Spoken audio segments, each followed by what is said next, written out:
Good morning, everybody. Welcome to the High Impact Podcast, where I'm going to connect you guys to the cool people in my life. I'm also going to encourage you to take that next step, whatever that next step is.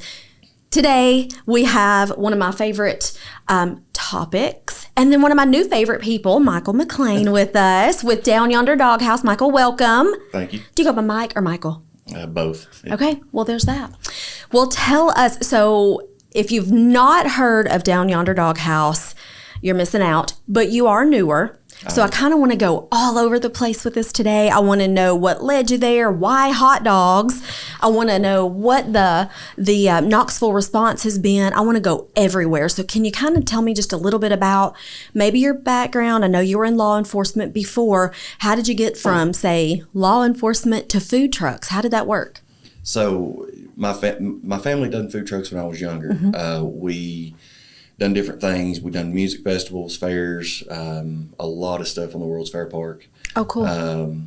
Were you guys at the World's Fair? Mm-hmm. Yeah. Really? No, I'm sorry. Okay. We weren't at the World's Fair. But just the park. Okay, just gotcha. The World's Fair Park. I was like, because I was 4 then. But Yeah, I wasn't alive yet. yeah. I was thinking that's pretty far back. But so 1986 was when my dad bought the first concession stand. Oh, cool. And it just went from there. So I grew up doing it. And then he ended up opening an ice cream shop. And then a few years later, and I worked with him there growing up, and ended up opening a deli when I got older. My deli was over at Forks of the River.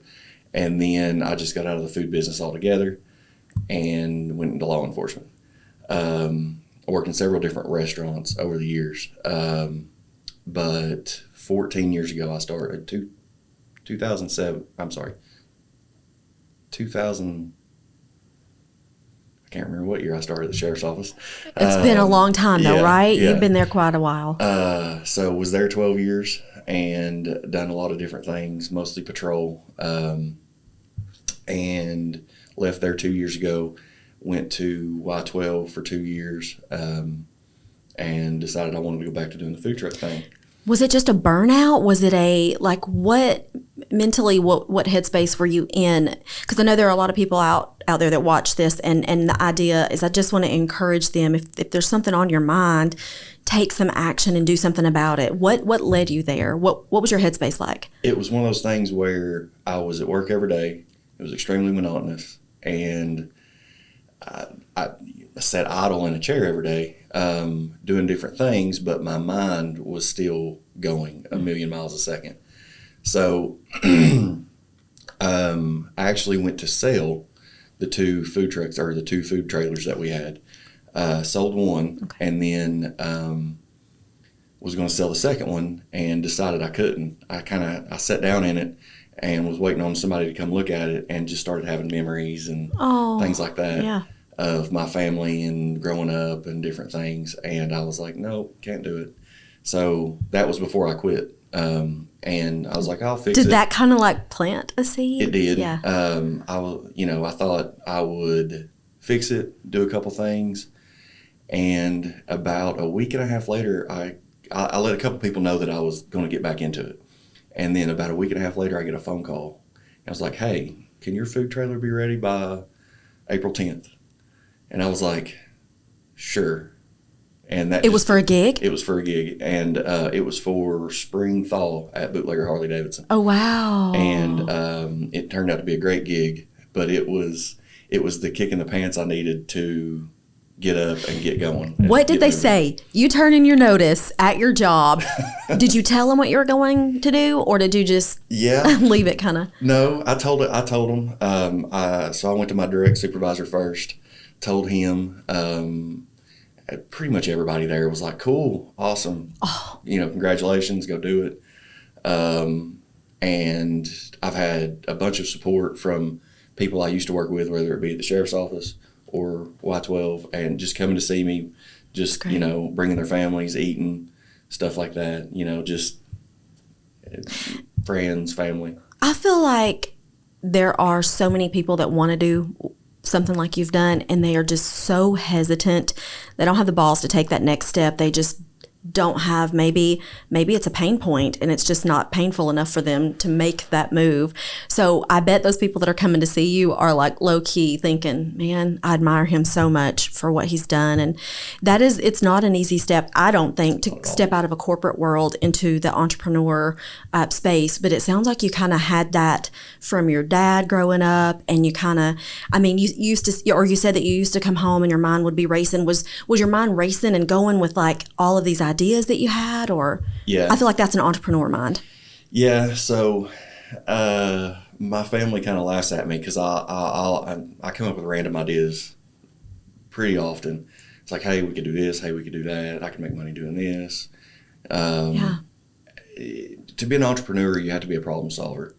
You have to be willing to step outside and solve your own problem or someone else's problem. You have to offer a good or service. Yep. And so many people have great ideas. It's just getting over that hump. And it could be any number of things. I was very fortunate to be able to do what I did. I have a very supporting wife. Mm-hmm. And she's pretty awesome. She is. She's great. Yeah. Pretty supportive family. And it was just a good moment. I reached that point where there was a couple things working in my favor, so I just went with it. So somebody out there struggling and they have something in their mind and it's there and they just can't quite, squelch that they want to do this thing. What one thing would you encourage them, even if it's just a small step? Is there one thing that you would encourage them to think about or do or consider? I wouldn't say I'm much for having a plan. I'm not. I'm a fly by the seat of my pants kind of person. Okay. But I always have a goal, an end goal. It could be a short-term goal. It could be a long-term goal. But I've always had goals. And there's been instances where I just have to write the goal down. So you can see it? Yeah. And it's always there. So when I did this, I had a goal to be able to do I love riding motorcycles. I would love to be able to travel from motorcycle rally to motorcycle rally with a food truck. I think it'd be great. That's pretty cool. It hasn't worked out that way. But it was a goal. Got to pay your dues, but it will. It really will. So it was one of those things where that's what got me over the hump and got me to take that first step. Yeah. And then I had the event at Bootlegger. I'm gonna start going there on Fridays throughout the summer. So I'll be at Bootlegger on Fridays. I've been at 35 North.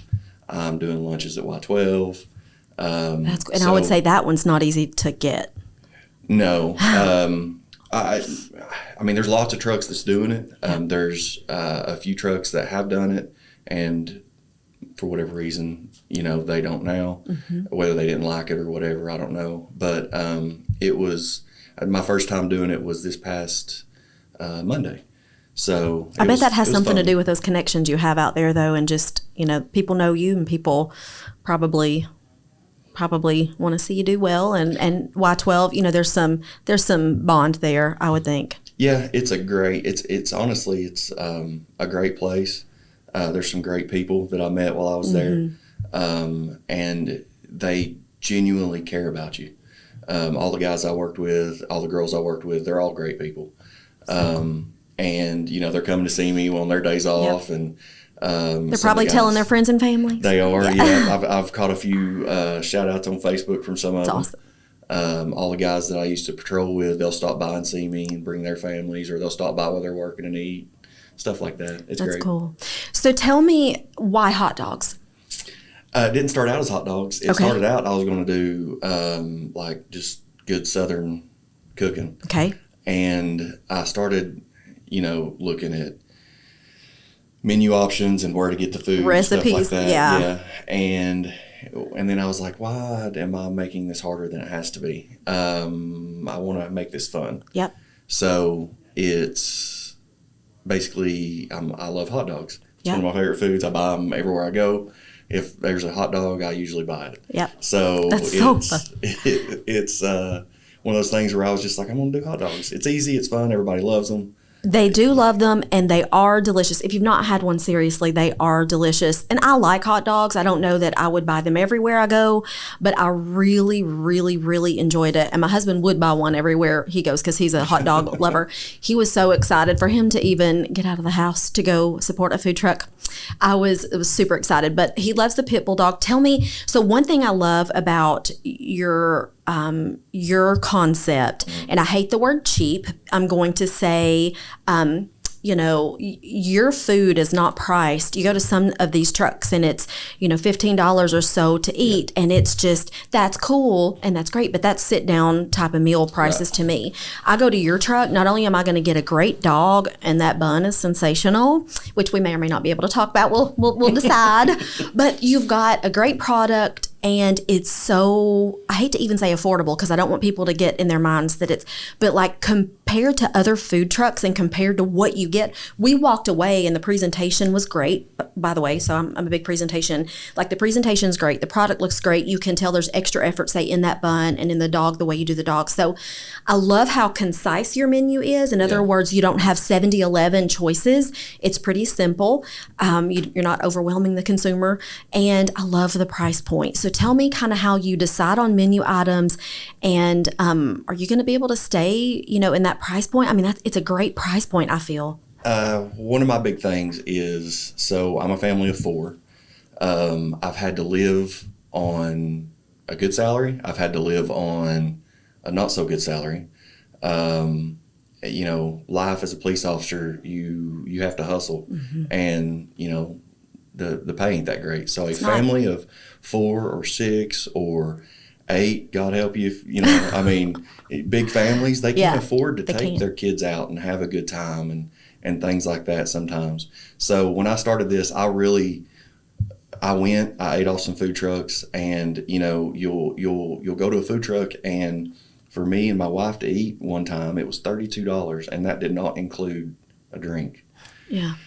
And I was like, oh my goodness. That's a lot. Yeah. I said, that's sit down quality. I mean, that's, yeah. So, and I get it. I get it better than anybody. And I do love a good food truck. I do. It goes into paying for the gas for your generator, or paying for help that help's hard to find right now. It is so hard. And good help's even harder to find. I get the costs, but there's also things out there that you can do to maybe offset some of that. Me personally, I wanted to be able to be family friendly in my pricing and still be able to give a good quality product.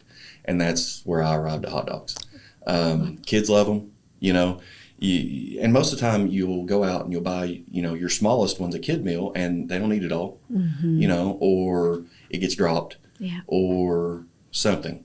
And I understand that. So, we've got the puppy dog, which is just a plain hot dog, nothing on it.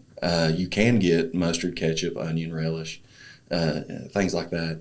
The wrong way to eat a hot dog is with ketchup. So I'm just going to go on record. So mustard is that's the only way. Only way. I mean, you're the expert. I'm just saying. Yes. And then, so one thing we did, we made it very close to home when we made our menu. So, like, we have pit bulls. Well, we have one pit bull now. His name's Thor. And if you look at the sign on my truck over the doghouse, it says Thor. Oh. We have another hot dog called the Kona, and it's named after our girl pit bull that passed away back during Christmas. And it's a Hawaiian twist on a hot dog. The best way I know to explain it to you is a pineapple pizza. And the pit bull has bacon, though, right? Is that right? No, the pit bull has chili, mustard, onions, and cheese. That's what my husband got. Yeah. Loved it. Okay, got it. You got the Kona, correct? No, I got chili. No? Did I get mustard and chili? I don't remember what I got. I can't remember. I modified it. My husband gets so mad, I modify everything. So whatever it was, I modified it. Okay. All right. Let's see, what else? We've got the Bratweiler, which is a beer brat, peppers, onions, sauerkraut, spicy mustard. But Bratweiler, because, Bratweiler. I mean, that's so cool. Let's see, we've got a Sonoran hot dog, which is a hot dog. I'm having trouble remembering. I want to say my wife came up with that one, or didn't come up with it, but it was like, hey, look at this. This is a twist on a hot dog that she's seen in Arizona. That's really cool. And I really like that one myself. It's bacon wrapped. It's got pico, spicy mayo, spicy mustard. Really good. And then we've got one that's called the ankle biter, which is a spicy sausage. It's a smaller sausage, but it's really tasty with the peppers and onions. And then we put spicy mustard. It's bacon wrapped, jalapenos. Oh, that's cool. Yeah. Ooh, really cool. Okay, so talk to me a little bit about, so you start a business like this in April, right? So how what's your plan to grow? I know you're on Facebook, and we'll talk about all those ways to find you at the end, but how are you getting these events? What does that look like? I mean, I know you probably may know someone here or there now, but are you growing? I mean, it has to be an organic. There's definitely a lot of networking involved. Like I was trying to get into 35 North before I was even open, before I was even in business, just planting that seed. Yeah. Y12, Bootlegger. I had friends at Bootlegger because that's where I bought my bike. That's where I bought the last bike I had. It's definitely word of mouth. One subdivision has you over for their Thursday night block party, and then, Susie says to Kelly that, hey, this food truck was awesome, and so they have me there, or, apartment complexes get in touch because they need you at their pool. It's very much networking. It's one of those things where news travels fast if you don't have a good product. It's so true. And it still travels if you have a good product, but you just try your best to make sure people are happy in the long run. Yeah. So tell me a little bit about, I hear you might have a new menu item maybe coming, maybe, I don't know, maybe the nachos? Yeah. So I posted coming soon, and it was one of those things where it automatically took off. It wasn't even on the menu yet. So what it's on is the menu it? Now? What is it exactly? It's a twist on a Frito pie. So we originally put it. I just cut the side out of the bag and put chili, cheese, pico, jalapenos, and sour cream. I real quick and in a hurry figured out that I can't set that down anywhere. Nope. It falls over. Yep. So I just ended up putting it like in a French fry tray. That's awesome. That way, once again, if you're out with your family, mom's got to handle the baby, dad's got to handle the baby, somebody has to set their food down. Yeah. It doesn't get knocked off on the ground. That's really cool. But that's why they call them walking nachos, is you can just kind of one-hand it. That's awesome. And just go from there.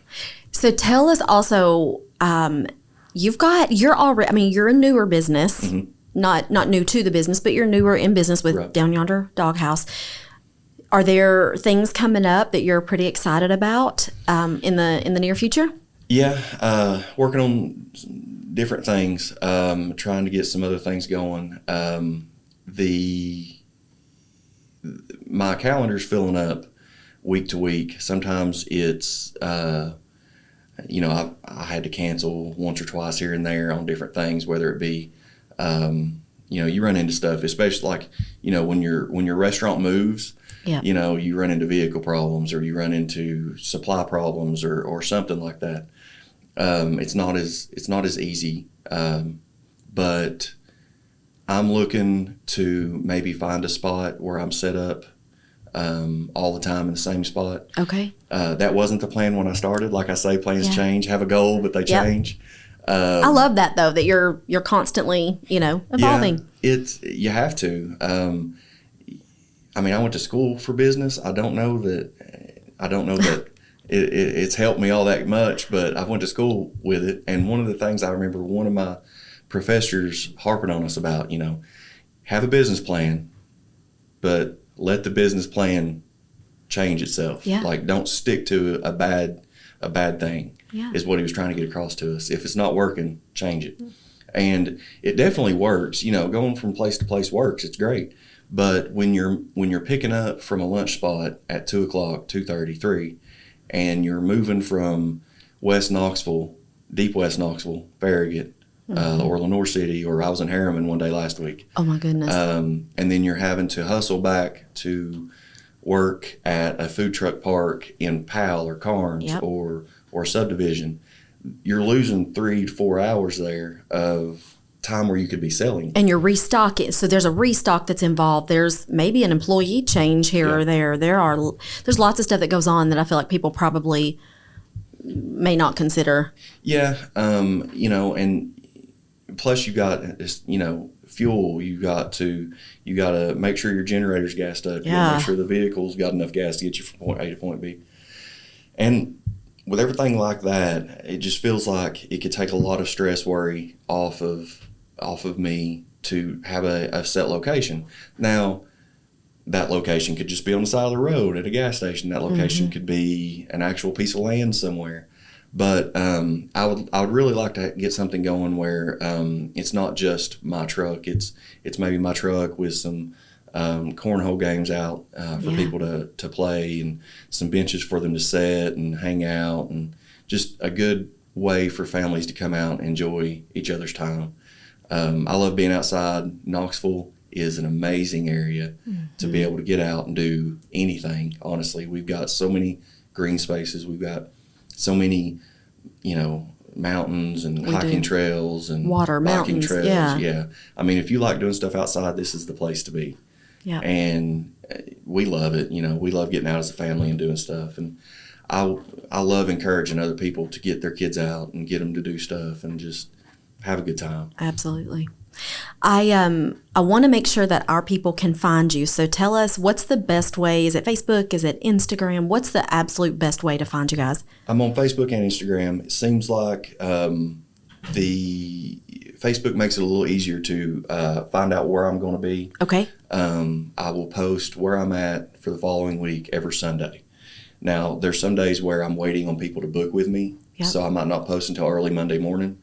But take a look. If you follow our page, you can get on every Sunday or Monday morning, and you can look and see where we're going to be for the week. And then I try to do it again the morning of the events. Okay, cool. So that's Down Yonder Dog House. Down Yonder Dog House. And Sunday or Monday, and then usually the morning of the event. Now, if you're in a subdivision, is that okay if we just come to the random subdivision? Most subdivisions are fine with that because they want us in their subdivision, but also sometimes it's a smaller subdivision. So they'll try to get neighboring subdivisions to come in as well. So, I want to say tonight I'm going to a subdivision with only about 50 houses. Yeah. But they've tried to get in touch with the other HOAs in the area and get it put out on their Facebook pages that we're going to be there. I feel like, and again, with my apartment experience, I'm not going to brag, but I started this whole food truck and apartment thing back in 2013. I won't mention the truck, but because he wound up growing so big that one night he didn't show up. And I was bummed because I had 336 apartments, times usually about 2 residents per apartment. I got 700 people that are wondering where the food truck is, and I had to call him to find out. So it was a disaster. Yeah. But I really feel like from someone who loves and supports and really tries to get the food truck initiative. I just feel like that's huge. It's small business, and I love the small business aspect. But I feel like, because I've had trucks, especially during COVID, to my subdivision, and they want to know how many houses, and I get that. So for me, it's, even when I was in the apartment business, if I had a food truck over to my community, I was asking the 2 apartment communities next door to us. I was asking the businesses down the hill from us. I was making sure signs were at the gate. I was putting it on our Facebook page. I would do a sandwich board at the gate, food truck here Friday night, because if you guys don't make money, you don't want to come back and have anything to do with my community. Right. So I feel like that's really smart of those people that are trying to get other neighborhoods. It is harder to get a food truck to come when you have a smaller subdivision, but you guys have to understand why, because it's time and they need to make money and this is their livelihood. So I just feel like if you're trying to get these food trucks out there, you guys got to really you got to hustle. You got to your goal should be to make them money. And I always told my apartment staff that our goal, if we're having a truck, is to make sure they get lots of people there. Yeah. So anytime somebody would come in to pay the rent, don't forget food truck, don't forget, if they were coming in at Christmas time to wrap their gifts, here in Knoxville, it can be 80 in December. You know, Right. don't forget we have a food truck Friday. Yeah. So just you have to get the word out, and I feel like the food trucks will really want to keep coming if you do that. Yeah, I mean, one of the biggest problems is getting the word out soon enough, because there's a lot of parents that, you know, they've got football, they've got baseball, they've got basketball, and their whole week is planned 2 weeks, 3 weeks in advance. And so to work a food truck into that, it saves them time, yes, because they can catch the food truck whether when they're headed out of the subdivision or the apartment complex or when they're coming back in. But they have to know it's there. And if they don't know it's there soon enough, then they can't work it into their schedule. So that's the biggest thing I've noticed is if you put us out 2 or 3 days before, it's of course not. It's not enough. Yeah. I mean, we appreciate it. Don't get me wrong. We love it. Yeah, but at the end of the day, you got to make money. And if 2 or 3 days in advance sometimes is not enough time. Yeah. And it's just like planning a wedding. Would you wait till 2 or 3 days before to invite your guests? Of course not, because you want those gifts. Yeah, for sure. Send me on my honeymoon. That's right. That's right. Well, what can we do to help you? Can we share your page? What can we do as an audience to help you grow? Just get on, follow the page, come by and see us. We don't do online ordering yet. I'd love to get there eventually. Ooh. I've honestly, I'm not an IT guy. Don't know how that works. Okay. Not sure how to get it going.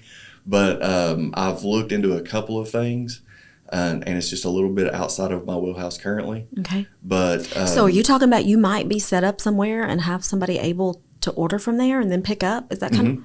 Yeah, so wow. Like you log on a website. There's a bunch of different ways to do it. You log on a website or an app. We receive your order and then we have it ready for you. That's really when you cool. show up. And the only way I feel like would be able to do that is if we were set up same Stationary, place every day, where they could count on us knowing where you are. Yeah, because I could be set up one place one day and be slammed and not even be able to handle online orders. Yeah. Or someplace else the next day and have nothing going on but online orders. So being set in the same place all the time would definitely make it easier to serve that community. Yeah.